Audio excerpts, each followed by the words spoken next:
You guys, I happened upon this beautiful dreamsicle orange Bronco, and I introduced myself to Jim, and he's got a cool story with this Bronco, and you're here to sell her. And you've had it for how long? I've had it for 3.5 years, and I'm planning to sell it tomorrow afternoon. So she's going to go across the auction block. She's going to a new home, and I'm going home with an empty trailer. And hopefully a good profit. I mean, I bet this thing's going to pull some money because they are popular right now. I hope so. I don't want to be the first human to lose money on a Bronco.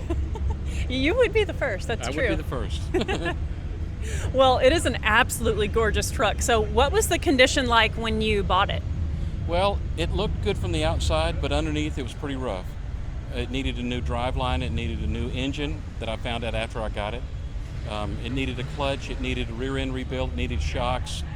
And there's a whole lot of other little things that I did that nobody will ever see, but I wanted them done so that I would drive around knowing that it was right. So you mentioned a clutch. That's a rare option on one of these. It's a manual. Well, it's an upgrade or an aftermarket upgrade that the previous owner put on the truck. It's a 5-speed manual, and it makes it where you can drive it on the highway without, running really high RPM. Right on. Yeah, we have an early Bronco when we did the AOD swap, so we have overdrive, but that transmission swap was pretty big, so having the 5th gear manual is pretty nice. It was a big deal, and it makes it a better driver. Absolutely. So have you driven it across the country or done any road trips? Mostly I've done shakedown miles around town. I live in Bryan, and mostly been driving around there, but you can understand an orange truck in Bryan doesn't sell very well. And all my Aggie neighbors are, got a voodoo curse on me until I get rid of the truck. They're like, you need to buy something maroon. I like it, but not the color. Yeah. Well, that is awesome. I love it. And are you a guy that does his own maintenance? Do you drop it off with someone, or do you like to wrench yourself? About 50-50 on this one. I had somebody put the motor in because there's a warranty involved, and I wanted to make sure that it was done correctly. And I had somebody that knew what they were doing to rebuild the rear end. It's a Ford 9-inch. And I don't know anything about gear lash or pinion depth or any of that kind of stuff, so I had somebody do that. But the rest of it, all the little doodads, I spent a lot of hours sweating and cussing, putting it on myself.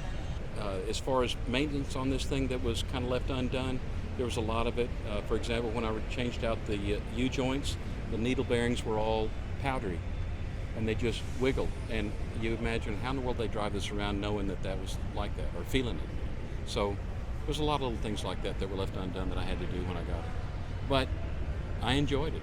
I've got a shop. It's got air conditioning. I can go out there and kind of hibernate and work on this truck, and life is good. It's a good truck, and hopefully it'll go to somebody that really likes it. It's ready to drive. It's ready to drive. It's not ready to win a show, but it's really ready to drive. Good deal. Well, you have some blood, sweat, and tears in this rig. A lot. And my wife is very happy that I'm here and, crossing her fingers, hoping that we get a good result tomorrow. I bet you will. I think we will. Thank you so much for talking about the Bronco with me, and I'm sure the next folks that get it are going to love it. I hope so. It'll hopefully go to a good home. Absolutely. Thank you, Jim. Thanks. Nice meeting you. You too. Take care.